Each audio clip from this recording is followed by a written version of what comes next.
The Behemoth Brewing Company presents the Department of Conversation with Pat Brittenden.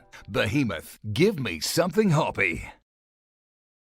Hello, good evening. We are live this evening in our Fireside chat with Planarwalk and Conspiracy Catz, who are two people I have met on some level and interacted with on some level in the last wee while. Some of you may have heard me say this before. As per my interaction with a sector of the internet called the Flat Earth community, or Flurfers, or FE, or various other iterations of that name. So Catz, Planner, thanks for coming along, guys. Good to have you on board. We're not here necessarily to talk about that kind of stuff. As people know, this is a lockdown for New Zealand. And because we're locked down, we've given people the opportunity to join us live and just hang out on most of the evening. So welcome. Thanks for coming on board. Thanks for having us. Ahoy, Do you guys maybe want to just tell people who you are, what you do, sort of thing, and why because you call yourself YouTubers maybe as part of what you do, educators. I know that you're a former science educator officially, like in schools there, Catz, but maybe you want to tell people what you do, and yeah, we'll just hang out. Lots of people in the chat already, and we'll go from there. Yeah, well, my full time, my real life is taken up working in schools teaching kids. So I was a science teacher for 20 years. I'm not as old as I look, or I'm older than I look, one of the two. So I spent 20 years teaching science in schools, and now I still work in schools, on a daily basis, teaching kids, just in a slightly different role, like an intervention role. I do a lot of tutoring, etc. So that's my sort of like real life thing. But every now and then I'll pop up a video on YouTube that kind of tackles misinformation. So whether it be, information about the flat earth, try and correct that in a semi-sarcastic, humorous way, whether it be misinformation about vaccines or viruses or, debunking the ideas of creationism or something like that. I'll pop one of those videos out, but I'm not very active, maybe a video every 5 or 6 weeks. And that's me, really. Yeah. Planarwalk, what's you all about? What's your story? I started with YouTube a long time ago, and I initially did gaming content whilst I was also doing my Bachelor of IT. Then I found out about flat earthers because one of my classmates was a flat earther. And so I decided, okay, this might be something to debunk. It took me a while before I actually got around to debunking it, but then, I started doing that. And I also have been doing other things as well, like working on a game, which is something that I've been quite passionate about. So, yeah. Cool, man. And look, the reason that we're doing these, and there's a bunch of people there in the various chats, looks like mostly on YouTube at the moment, is I worked formerly as a talkback host, and for those of you who aren't in New Zealand, on a station called News Talk ZB, which is New Zealand's largest radio station and kind of only talk radio station. And I was a talkback host during the Christchurch earthquakes of 15 years ago or so. And what we found is that in the evening times, there was extra anxiety and extra stress, and people kind of going within themselves more and feeling the feelings more. And so they'd use talkback or they'd use other voices as a way to feel comfort. Now, as I said, in New Zealand at the moment, we're on a level 4 lockdown because the Delta variant of COVID came into our community 2 weeks ago. And New Zealand has a philosophy of going hard and going early, so we locked down almost immediately. In fact, we went into lockdown, Planarwalk, after just one case in the country. We went straight into lockdown. And I just thought people will have those same feelings. We're back in lockdown, feels a bit scary, and what we can do, those of us who kind of do this sort of thing or who have access to the internet or who are interesting people, is just keep people company for a little while in the evenings, let them join in, and have a bit of a chat. Yeah, but Catz, you're in the UK. What's it like over there with your whole COVID experience at the moment? Yeah, well, I was going to ask you about the lockdown. With us, we are, certainly where I live, I feel as if it's done and dusted. My life isn't impacted in any way, shape or form. Now, of course it was. Of course it was massively impacted. The schools were closed, which had a big personal impact on me and what I do. But now everything is back to normal. So after this stream, I think I said to him, I'm going out with my mum and family. We're going to go somewhere all together. We're going to have something to eat, just like old times. So I very much feel like we're on the other side of it now.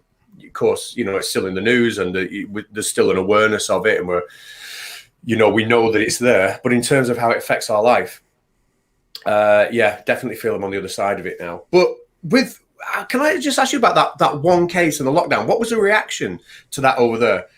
Is that supported by New Zealand? Is that like brilliant, or is it a case of, well, what about our businesses? Like, because obviously there's a bit of a trade-off there, isn't there? What do you think, Planarwalk? Why don't you field that one? So yeah, it's one of the things where initially, because we've had previous lockdowns, I remember, I think it was about sometime last year, I think it was, when we got a couple of cases in Auckland, I think it was, and Auckland went into level 3 or 4, but the rest of the country stayed as it is. But this time it was one case and everything locked down. But the difference here is that it's a case of Delta, not the previous one. And I get the feeling, Catz, that it was pretty much largely accepted. I was lucky enough to have the leader of the Green Party on one of these chats on Friday night our time, who, for people outside New Zealand, their name is Marama Davidson, a party obviously on the left of politics, a party that doesn't really have any power this time round, although they are ministers in the government, but because our Labour Party, which is sort of centre-left, got a majority in the House, they don't need them to pass any bills, so they're more sort of there to, I don't know, I was going to say keep them company. That might be a bit rude. It's not that at all, but they can't force any legislation. But I said to her, what I'd say to people is, I think my gut feeling, and correct me if you think I'm wrong, Planner, is that the majority of New Zealand is still sort of behind it. I would always say for now. Yes. I mean, there will be a point, in my opinion, where we kind of go, you know what, enough is enough. And we've just had announced yesterday that the whole country is staying on level 4 until next Tuesday at midnight. Right now here it's Saturday evening, so that's Sunday, Monday, Tuesday, for 3 more days. And then south of Auckland, which is probably 60% of the population, will go into a level 3 on Tuesday night. Auckland will stay in level 4 because I think of the 250-ish cases in the country, like 235 of them are in Auckland and the other 15 are all in Wellington. So I think at the moment people are okay with it, but I think the government has a much shorter leash this time round than they did, lockdown Mark 1 15 months ago. Yeah. I remember teaching about 10 years ago now. I was teaching about viruses and vaccines and whatnot. And there's a brilliant website, nothing to do with me. It's called centerofthecell.org. Lots of resources on there for teachers. And one of them was a pandemic. It was amazing. It's still there. People go find it. But it was like a pandemic scenario where you logged on and a newsreader would read you about a story of this virus that had emerged in one place, and you'd be given multiple choice options to try and contain the pandemic. Really, really good. But all throughout it, one of the things that you had to be aware of as you were doing the scenario wasn't just the science behind it. It was stopping the public from getting pig sick of what you were putting in place and then just rejecting it. Then it all fell apart. And we thought that was a great game. And now we're seeing that in real life, putting these things in place and just relying on the goodwill of the public. It's great that they're behind it. It is great they're behind it. So you've not had any like protests and stuff like we have? Oh, no, there's been the odd one or two here and there. But I have to say, Catz, I mean, you say it's not really affecting your life. I mean, I'm a little bit of a political tragic, so I keep a pretty close eye on politics around the world. What I see in other countries is countries sort of getting to the point of, this is what it is for us now with Delta in the community. We're living with it. Yes, we're still being careful, but we're living with it. We're getting vaccinated. And because of that, we're going to just go and continue on our normal lives. New Zealand in the first series had an elimination philosophy. So when COVID first kicked in March-ish last year, we basically tried to eliminate it from our community, and bar a couple of outbreaks, Planner was just mentioning one of them, of a little patch here and there, really since May of last year, we've lived like COVID hasn't been in the country at all. So I think the reason they've gone, and I mean, people have seen news items, I'm sure, around the world of, All Black games with 30,000 people at them and all that kind of stuff. But I think the philosophy is they're still going to try and eliminate it from the community. Hence the reason for going hard and going early.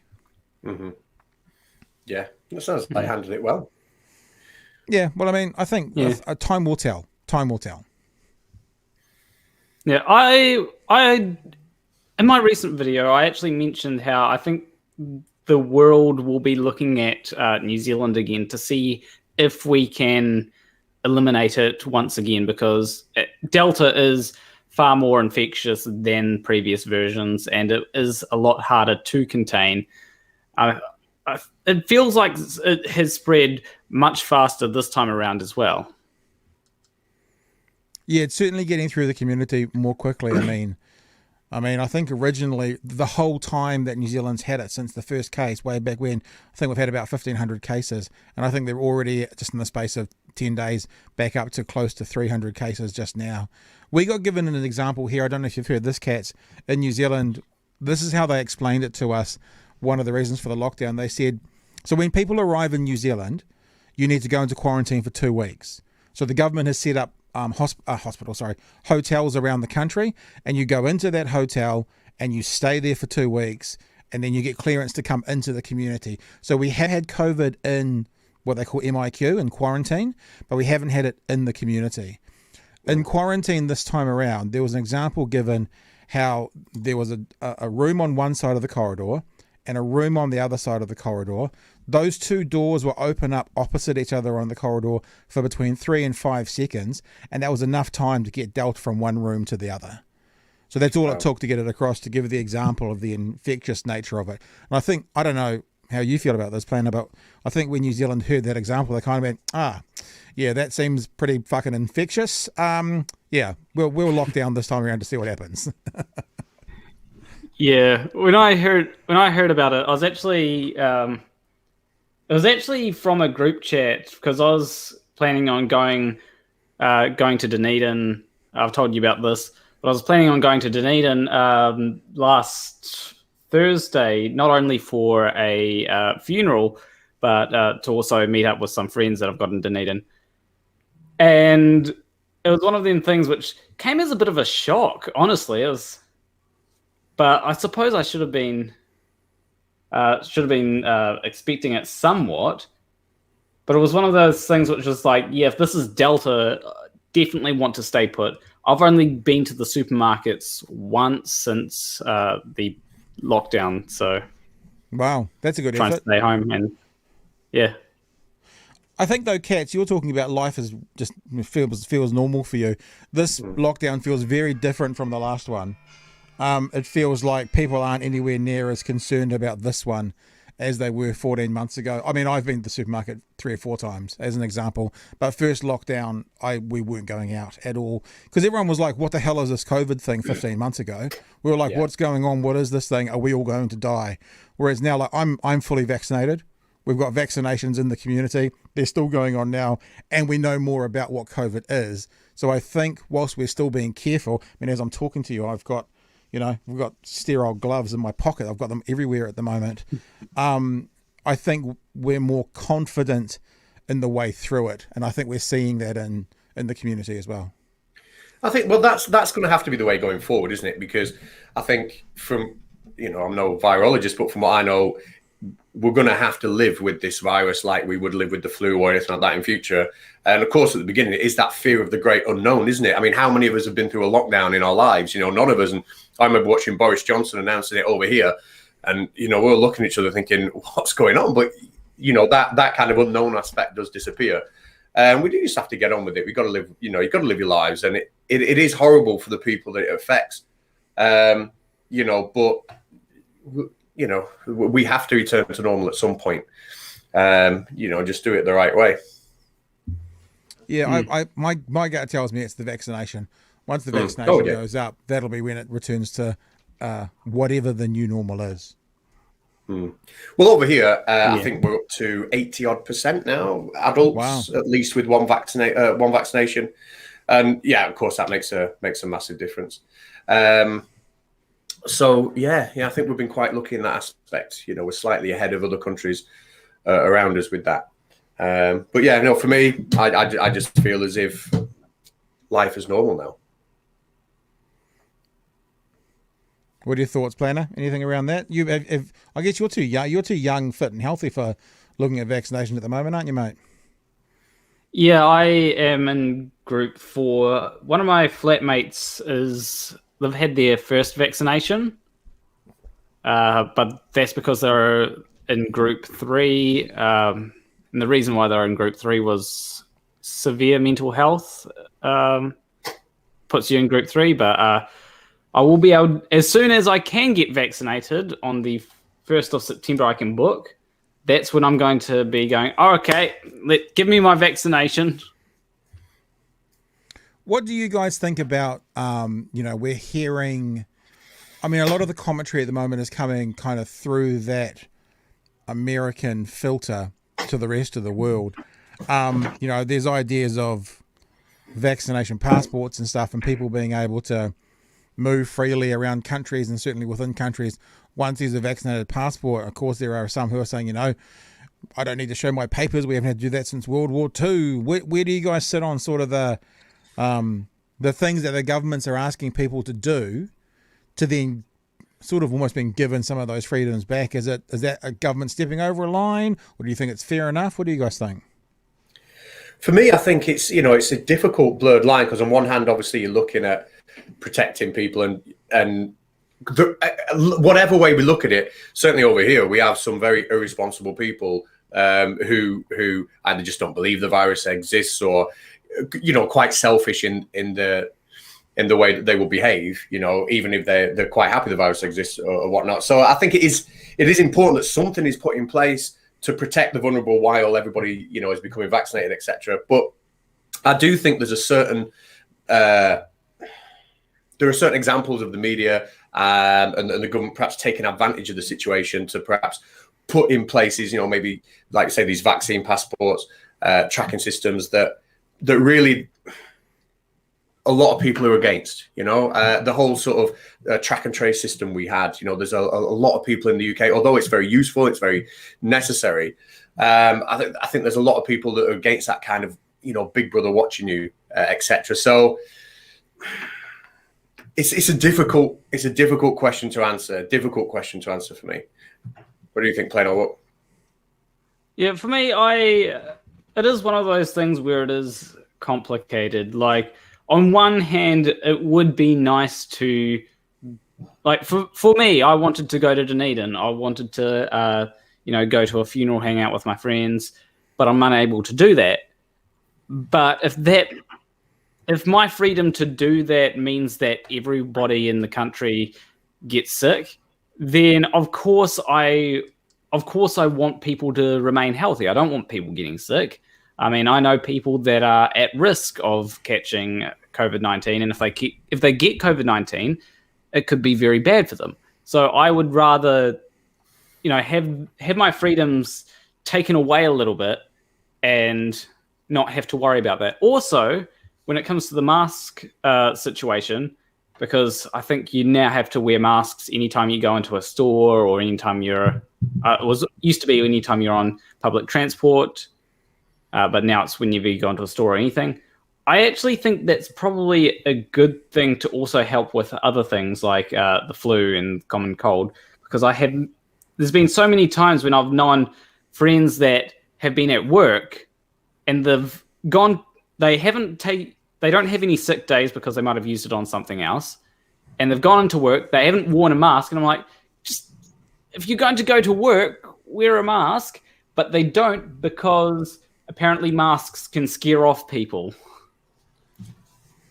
There are some great excuses against mask wearing.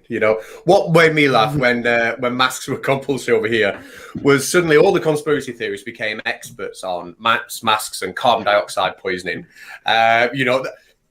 Pre-COVID, nobody was out there claiming that nurses or welders or anybody who works in a factory. I remember as a student Surgeons. earning money in a factory. Yeah, I had this mask on all day to protect me from dust, from stuff I was buffering, and nobody has ever come out and fought their corner and said all these different careers that are wearing masks are going to suffer carbon dioxide poisoning. But then suddenly, because we're asked to wear one for 5 minutes when we go into a shop, it becomes a massive deal, and we're killing the kids with carbon dioxide poisoning, and they're horrendous for you. So that side of it, yeah, it's an inconvenience. I hate wearing a mask. I hate it. It's itchy. It's horrible. I don't like it. But you put your big boy pants on and you do it, don't you? For the 5 minutes you're in the shop, and then you take it off. It's not the end of the world, Yeah, we've actually. I think correct me if I'm wrong, Clan, but I think they've actually legislated now that if you're in a public place where an essential services, like if you're going into a supermarket or a dairy, you have to wear it, right? It's actually law. And I've come across one moron. I was in my local dairy who decided to walk in without it, and I looked at the person at the counter and said, "Are you okay with this?" And she was like, "Oh no, one at a time, because we don't have one in the store at a time, and you need to have a mask on." And so he got his hoodie and he pulled it up over him, and I went, "Dude, it's legislation." I actually spoke out. It's legislation. It's not actually something you can just choose to. It's actually the law in the land at the moment. And I, by chance, reached over and picked up my phone, and I wasn't doing anything with it. I was looking at the time, and he ran. I thought he was scared. He was probably scared I was about to do this and film him and then put it on YouTube for the guy who was not wearing masks. But the government's also asked us, it's not law, that when we're out and about, if we'd consider wearing masks. So I take the dog up the hill to a park. I talked about this the other day. There's about 4 or 5 rugby fields up there, and might be 10 people there at a time, all sort of a half rugby field away from each other. And I have a gaiter, a gaiter that like you wear in camping that you can pull up over your face, and I just have it around my neck. Take the dog, throw the ball, and if I'm walking back to my car, if someone's walking within sort of 10 meters of me, I just pull it up over my nose, just for their comfort, Yeah. And that's a part of it, just trying to make them comfortable and not freak out. I heard a person on a podcast out of America the other day going, "I don't want to get the vaccine," and everyone was like, "That's fine. It's your body, yada yada yada." And they went, "Well, because I'm healthy, and if I don't care about getting it." And she said, "And if they're vaccinated, why are they worried?" And the thing that people miss is, if everyone took the attitude of that person, like, "I don't want to get it," that means no one would be vaccinated. That means everyone would get it. So it's a selfish attitude to go, "Well, they can get vaccinated, I don't want to, and then they're safe and I don't care." It's like, it doesn't quite work that way. I don't find that to be a positive society position to take. Well, I keep on bringing up my most recent video because one of the things that I mentioned was how there are people saying that, if you're so confident that your vaccines work, you get it, but the rest of us shouldn't have to, right? And I'm like, well, there are breakthrough cases, and the more people that get COVID-19, the more opportunity COVID-19 has to mutate and render the vaccines useless. I don't want to have to get a vaccine every 6 months just so that I'm safe from COVID-19. I don't want to have to do that. I'd rather it be gone eventually and not have to worry about it. But with people not getting vaccinated, the likelihood that we're going to have to live with it forever increases, and that's honestly, it's a bit of a scary thought. Well, and the other thing is, if we go through this elimination process in New Zealand, but let's say Australia, America, the UK doesn't, and tourism opens up again, then it's back in the country anyway, so you need to be vaccinated. So, it's kind of, it feels like that elimination thing is an all or nothing. I mean, they talk about smallpox being eliminated. I think there's parts of Africa it's still active, but it's eliminated to a point where people now don't need to get vaccinated for it. But that took a long time. It wasn't something they just knocked out in 18 months to 2 years. And that's it. When you talk about getting back to normality, we've got to remember that this thing started off in Wuhan with, I'm assuming, one person would have been the first person to get it. And with life as normal, it's in every country, millions of people across the world. So yeah, we can control our own little unit, but you can only do that for a certain period of time, can't you? And then when you do get back to normal, like you say, if other people aren't, if other countries, haven't, taken care of their business perhaps in the same way, then it's going to spread again. You're going to be back in the same boat, aren't you? Yeah. The other thing, you were talking about being compulsory before. I do find it hilarious that people like, You know, they get in their car and they put on their seatbelt, or they get in their motorbike and they put on their helmet, or they, you know, they've decided to give up smoking because, you know, science has told them that it causes cancer, and then they go, I'm not doing this vaccine thing. The government can't tell me what to do. And you're like, well, hang on. Government tell you, and they wear their life jackets when they get into their boats because, you know what I mean? It's like something different that they all of a sudden, I mean, if they didn't wear their seatbelts in their car and they didn't wear a helmet when they rode their bike and they didn't wear a life jacket in their car and all these things, you'd go, okay, at least they're being consistent. But it seems that this has become political, and the inconsistency within them is basically saying, you know, don't tell me what to do, don't tread on me, as they say, seems to be elevated somewhat. The thing I find... Sorry, Plano, go on.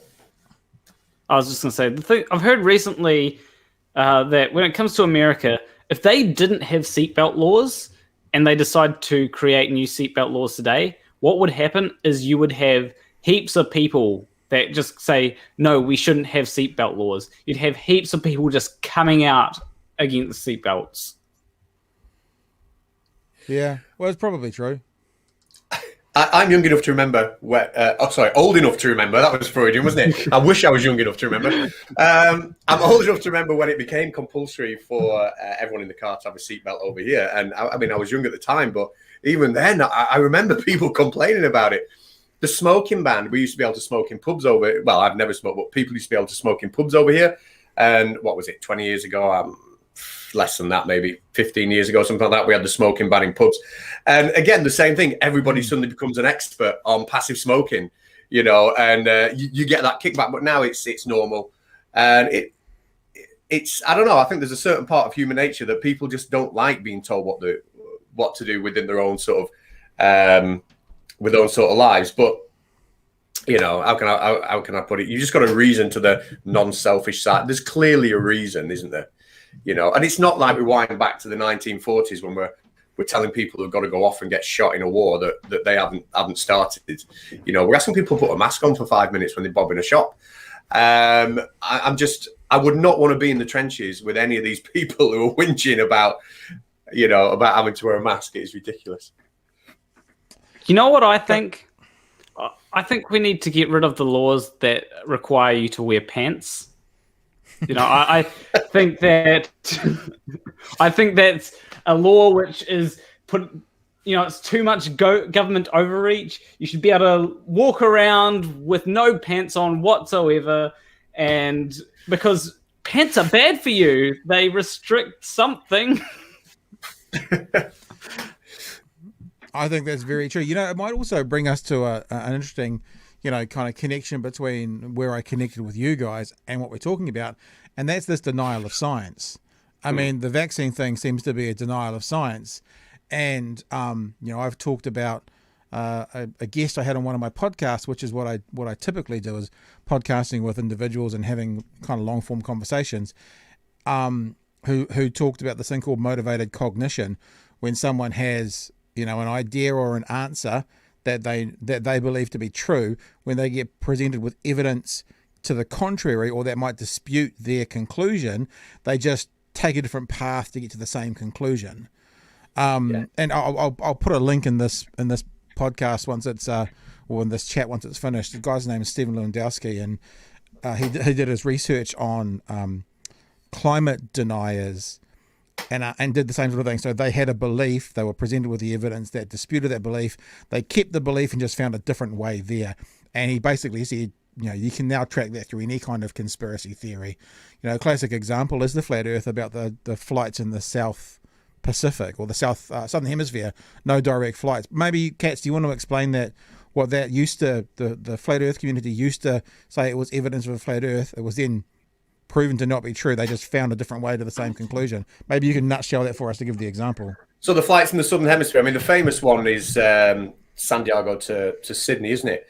And, you know, obviously on the flat Earth map, if you take the globe out and you open it and you have the North Pole in the middle, the distance between Santiago and Sydney is incredibly huge. So the flat earthers would use that as an excuse. There's no direct flights because the distance is too big. And they take this weird convoluted route.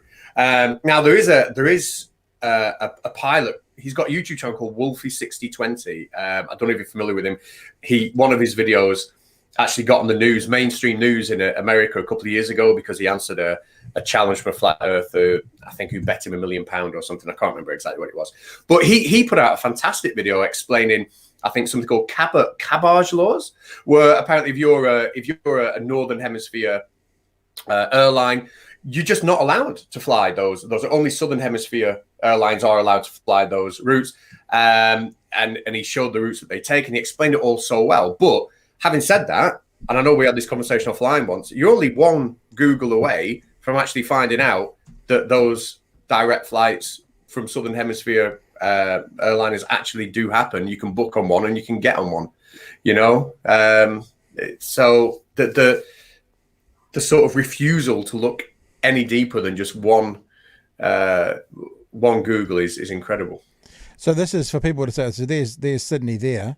What they were saying is there's no flights in the Southern Hemisphere because that to South America is an impossibly long flight, but then those flights happen, well, obviously not at the moment very much, but certainly, if not daily, certainly weekly. And so, but what Flat Earthers then did was started talking about the reason that can happen is because of the winds in the upper atmosphere or ionosphere being so strong.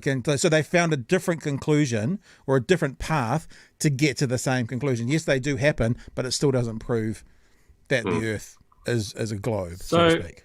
There is one explanation that I heard from someone. I don't know if it was an explanation, but Catz, you'll remember how Ranty went ahead and attempted to debunk your video, but he completely forgot that New Zealand existed. And in Ranty's version, I think it went north of New Zealand or south of New Zealand, and in the other version, it was the opposite. But the thing is, when it comes to Ranty, he is now a globe earther. He's no longer believes that the Earth is flat. And so I think it's interesting that people can change their minds. Not everybody, of course, but there are some people that will. There is a mindset, isn't there, from some people who are in the conspiracy theories that their conclusion is correct. And like Pat says, their conclusion is correct. And if evidence is presented to say otherwise, then, you know, they will find another way to make that conclusion correct. And I find that almost everybody in Flat Earth I deal with comes from that mindset. But there are other people who just get dragged in for other reasons, you know, people who otherwise, you know, would have just not gone anywhere near Flat Earth, but through chance, who stumble into speaking with somebody or watching particular videos, they just end up on the fringes of it, you know, and getting dragged into it. But they do still have that kind of intellectual honesty, I suppose, to look at something and go, oh my God, that doesn't support my conclusion. Maybe I was wrong, you know? And I can name, you know, maybe on one hand all the people I've met like that, Ranty being one of them, obviously. But, you know, I'd love to speak to a psychologist on why they are so unmovable on their conclusion, no matter what they're presented with. Well, I think that you should listen to that podcast I did. I'll try and find it and bring it up because because that's the questions that I asked Stephen Lewandowski, who's a scientist and a professor. He was, and those were what I was asking. I was like, why do people, like one of the questions I asked, and there's a short clip out there about this as well. Why do people vote against their own self-interest? Why does that happen? You know, and he had answers to those questions based on his research. So he's not a psychologist. Maybe he does work in the School of Psychology. I don't think he's a psychologist. I'll look it up. It was a wee while ago, and I'll put links, and I might even grab some links before we finish this chat up. But what I was going to ask you guys is, because you've been doing this for longer than me, and I'm not doing this when it comes to Flat Earth. That's not my thing, right? But sort of have done something online for longer than I have. What are some of the more outlandish examples or explanations for this? Because why don't I give you one that I found incredible, and that's I had Mark Sargent on, and what I did with Mark Sargent was I basically said to him at the start of the podcast, these are the questions I need you to answer for me to accept your theory, right? And I did have a series of questions for him, and what I found with Mark, who was an unbelievably lovely guy, I really enjoyed, speaking with him and spending time with him, and I'd happily do it again, is a lot of the answers was, don't know, don't have an answer to that, don't know. But at one stage, and so what I did was I went and put on my blog is all the questions, or a series of the questions that I asked him. For example, what physical evidence do you have that they're a dome that covers the Earth, etc., etc., etc. And one of the ones I asked him was about the light in Antarctica. And I think there's a bit of Northern Hemisphere bias sometimes when it comes to the flat Earth. And they forget there's people like me who is in Dunedin, in the bottom of the South Island, just a stone's throw from Antarctica, who has a version of light for 16 to 19 hours a day in the longest day, so we don't even need to go to Antarctica to get 24 hours. You've got people like me who are going, how is it light for 19 hours in a day when the sun's supposed to go right around the outside of the Earth. But the thing that Mark said to me took me, because I'd never heard it before, and he said something like, I could probably find it if I went through this. He said something like, there's an issue with the light, and he referenced maybe multiple light sources. Here we go. I don't know what's happening out there. It's a bit of a stretch. You could do it with multiple light sources. And the thing that shocked me about that was I've been following and watching the flat Earth stuff for a long time. I've never really done anything with it publicly, but it was a brand new theory, like just pulled out of the air. I'd never heard it before. And I asked him the question directly, and he was like, nah, maybe there's not one sun, maybe there's multiple light sources. So he was kind of going, yeah, there is a problem with the sun or the daylight in Antarctica, but he found a conclusion straight away, which there's no evidence for, and I'd never heard before. So that's my long-winded way of asking you guys, what have you come up against or across that's maybe even for a flat Earth belief is so out of left field and explaining something that you're like, where did that come from? Anything come to mind? Yes, but go on, Planarwalk. You must have loads. You go first, mate. I'll let Catz go first because I've got to actually think about it for a second. So one, there's got to be a couple. One of them is regarding the eclipse. There was a flat earther that I did a video on, who was giving a presentation. Actually sold tickets to people to come to his presentation, and he was asked about solar eclipse. He was presenting a model where the sun was very small and local to the Earth, and the moon was very small, and the way that the moon and sun interacted in his model would make eclipses completely impossible. So somebody from the crowd just said, well, what about the eclipse, the solar eclipse we've just had? How is that possible on your model? And he kind of just stared into space for a second and then just said, well, perhaps there's a black sun in the sky that we need to include in the model. Just like that. Not, oh, yeah, my model doesn't work. It's like, oh, well, perhaps there's a black sun that passes in front of the normal sun, which is one. Another one would be the Coriolis effect. I'll not name the guy. That before you explain what it is before you go on.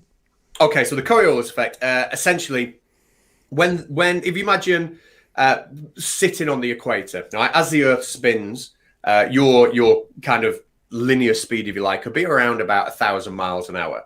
But if you went north or you went south, if you kind of flew north or flew south, then you will conserve that movement of 1,000 miles an hour in that eastward direction. But because the sort of circumference, if you like, or the circle of the bit of the Earth you're traveling over shrink, as you get towards the poles, the linear speed of the Earth underneath you will decrease. So as you start going north, you're actually traveling eastwards faster than the ground underneath you, and you would veer off. All right. When we look at storms in the northern and southern hemisphere, because of this effect, they spin in different directions, etc. Snipers have to correct for it when they're doing long range shooting. But basically, it's a deviation of something as you go north or south from the equator because of a difference in speed. And a flat earther said, well, I think I know why the storms in the northern hemisphere and southern hemisphere spin in opposite directions. He said, imagine if you take your hand and you just run it through some water in the bath, you'll see the water swirl off in different directions on either side. And that's it. So how is that an explanation? So yeah, it's got to be those. The other thing I find is quite often there's an answer to a question, and I because this is not my world, I missed it. Like when I was talking to Mark, I asked him, for people who don't know what we're talking about, won't understand this, and I'm not going to show another image, but the sun on a flat Earth model does a tight circle in the northern hemisphere summer and gets further and further out and does a wide circle, let alone the speed difference there would need to be. I just asked him, what is the force that guides the change of path of that sun? Like, what causes the sun to go from a tight circle, out to a wide circle in the southern hemisphere summer? And his response was, just think about, how a record needle stays on a record player. And I kind of said, it doesn't sound very scientific to me, but what I should have said was, yeah, but the force for that would be the grooves in the record player. There's actually something guiding the needle. What guides the sun? And I was, it wasn't my job I'm not a debunker or anything like that, but it's just an answer like this that on one level kind of sounds like it might make sense, but it doesn't really say anything. And anyway, Planner. So I did want to say something to what Catz said about how the, putting your hand through the water isn't really an explanation. And the thing is, when it comes to a lot of flat earthers, they'll give an explanation, but their explanation will lack any kind of specificity. It's just like, oh yeah, this could be happening, but there's no real way to test it, right? But the thing one of the craziest things that I've ever heard was, it was on a stream of FTFEs, and there was this person, I think his name was Rad Vlad, or something like that. And he was being shown a picture of a laser that was going through a water that had a density gradient because of the solution. And the laser was actually bending. And what happened is Rad Vlad responded with, there's something wrong with that laser because it shouldn't be bending like that. Right. So it was a laser that was the problem. Yeah, according to him, it was the laser, not the fact that light can be bent due to refraction. Obviously, this is a fairly common thing out there because someone's just hashtagged, there's something wrong with that laser. Oh, Clive has, so that must be something that the Flat Earth Society knows a bit about. Oh, dear me. Yeah, it's they are, but sometimes they, like, if you remember when Bob Nadell got the fiber optic gyroscope and measured the rotation of the Earth, he wasn't blaming the equipment then. What did he come up with? He had a plan that he would get a fiber optic gyroscope and it would show no rotation of the Earth, and that would be his big reveal that the Earth was stationary. It showed that the Earth was rotating, and then what did he make up? What was his excuse for that? I can't remember. Wasn't it something to do with? Yeah, there was a difference in the movement of the Earth to the atmosphere or something, and it was measuring something else, like the atmosphere's movement, not the Earth's movement, or something like that. So he had enough faith in this piece of kit to do the job. This piece of kit that cost $20,000. He had enough faith in it until after the experiment. It's a case of, it wasn't actually going to measure what we wanted it to measure. It's crazy. But it's what you said before. I have no idea what's happened to it. It should be in a museum somewhere. It's legendary. What do you guys think? I was going to show as well. So people who are interested in that thing. So this one here, Stephen Lewandowski, he's up here. This is him here. Episode 129, if people want to check it out. And there are also a bunch of clips that I've taken out of that one as well. But yeah, as I said, why do people vote against their own self-interest? Why do people ignore scientific evidence when it's put before them, etc., etc.? That's what he talks about. So if people are interested, you can probably find on YouTube or on the Facebook page, episode 129. That's the one you want to check out. Why do you think, and maybe the documentary, the podcast I've just talked about is the place to find the answer, but why do you think, like, we'll use the black swan as an example, and for, again, the uninitiated, the black swan, look, this is not my world, so you guys correct me, but as an image that the flat earthers use to say this is the one thing that basically you can't answer this, therefore it debunks the whole globe earth theory, based on, I guess, a philosophy that the way you disprove all swans are white is to find one black swan. And when you find the one black swan, it disproves the statement all swans are white. But it seems to me that there are dozens of black swans going the other way, the Antarctic sun being one of them.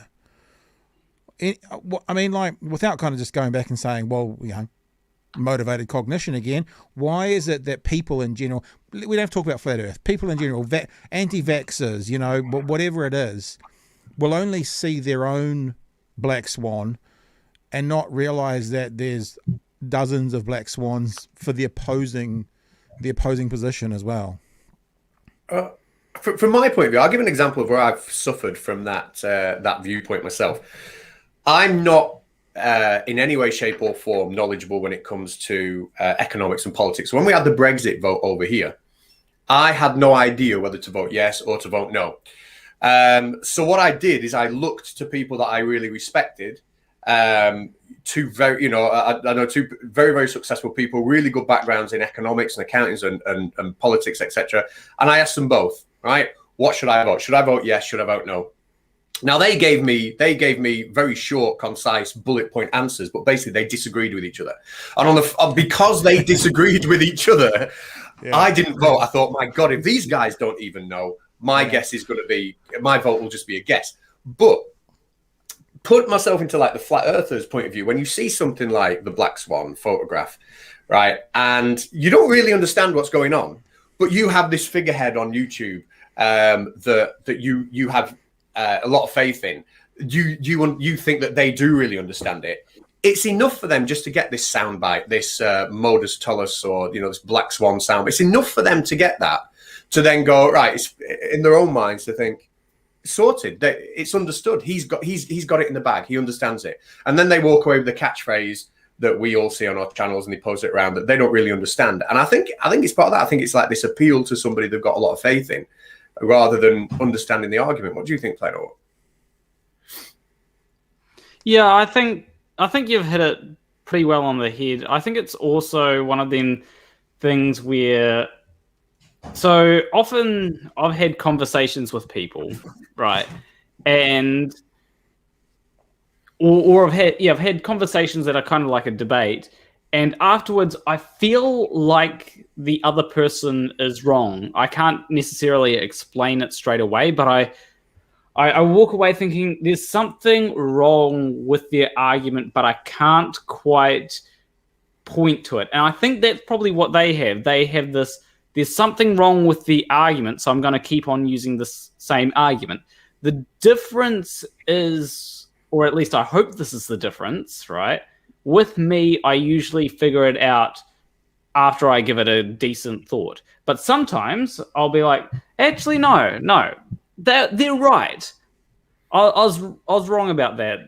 And so I will change my mind. Or at least I hope that when I'm wrong, I change my mind. Sometimes I may not do that, but I don't really know, because if I'm wrong and I don't know it, how I don't know that I'm supposed to change my mind there. So I also wonder, there's two things that come up to me, and again, not necessarily flat earth conversation, but just people who are distrusting of things like science, and that's science has been wrong in the past. Like people have said to me the other day, actually I think it came up in a conversation just the other night in the chat room, that apparently according to science, the sun used to go around the earth. That was then proven. But the thing I kind of come back to is the way I see science, and Catz, you're a science educator, correct me if I'm wrong, is science is the best answers we have right now. Doesn't mean they're going to be the best answers we have tomorrow or the next day or the day after that. But right now we look at them to the best answers we've got, which is why we saw in the pandemic, masks on, masks off, masks do work, because they were learning, and there was new information coming out, and there was new research, till they've kind of got to a point now where they go absolutely masks. But people hear absolutely masks and they go, well, science used to say no masks, so who says they're right now? And then the other thing is the distrust of government. And I mean, if you look to places like America, but the world can stump up to this at some stage, experiments being done on parts of the community that the community didn't actually know about, being injected with things when they weren't the things they said. Like there's examples of, the name just jumps out of my head, of the STI or the STD that a group of Americans had, black Americans, and they weren't being given the medicine. Syphilis. They were syphilis. It was a syphilis case, and they weren't being given the medicine. They were basically used as guinea pigs as to what happens next. And so that's an underlying. So I get it, I just won. So I think those are the two things. Science has been wrong, and a distrust of government. And I think in the last American term in particular, under the orange orangutan, the distrust of governments have gone through the roof as well. Definitely. And the whole science has been wrong is something that I think a lot of people kind of take out of context a little bit. I mean, science keeps itself in check, right? I'm writing a textbook at the minute, and I've been trying to research some points in history where science has got stuff wrong.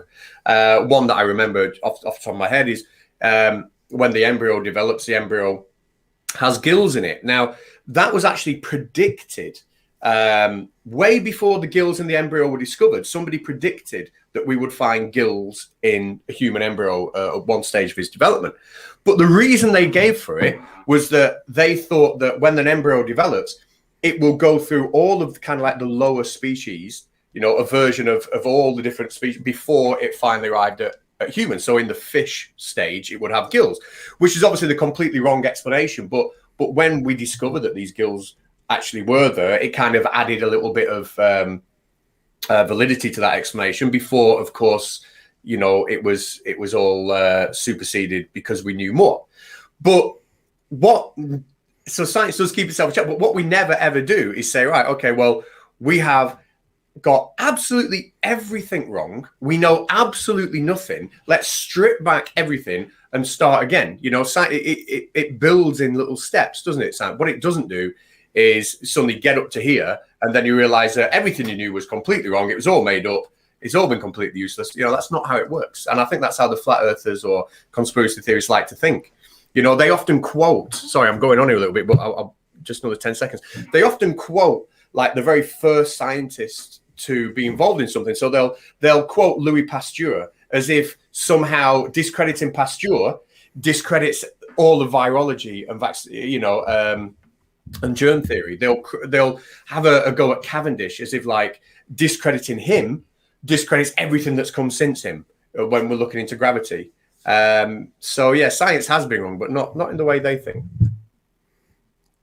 So I might get a chuckle out of this one. Sorry to interrupt, Planner. I'll get out of your way. I just thought you might have a chuckle of this comment here. Oh no, I just did the wrong one. Hang on, this one here. Andrew says I managed to get a few shots of the ice wall chunks floating by Dunedin in 2005. Sorry to interrupt, Planner. Off to you. Yeah, so I wanted to add to what Kat said by saying, let's take pie, right? Everyone loves pie. So if I were to say pi is 8, right, that is wrong, right? Now, if I were to say pi is 4, that would also be wrong. But one of those is less wrong, right? Yeah. Pi being 8 is very clearly more wrong than pi being 4. Now, if I were to say pi is 3, I'm getting closer to the answer. If I say pi is 3.1, I'm closer. If I say pi is 3.14, I'm even closer. Now, I could run off. I've got pi in front of me. So if I could go pi is 3.14159265535, right, or 36. Then that would be a lot closer, but it would still be, you could say, oh, you're still missing some digits. And it's like, so I'm still wrong, but I'm increasing in accuracy. And there is no way to be completely right about pi. So at some point we say, obviously at some point we say that's good enough, right? Because it works. But it's not something where if we take pi as 1.3 as 3.14, then you can say that's wrong, but it's not terrible. It's not terribly wrong to the point where you can say, oh, anything that uses 3.14, just throw it out. Because that would be throwing out a lot of useful things.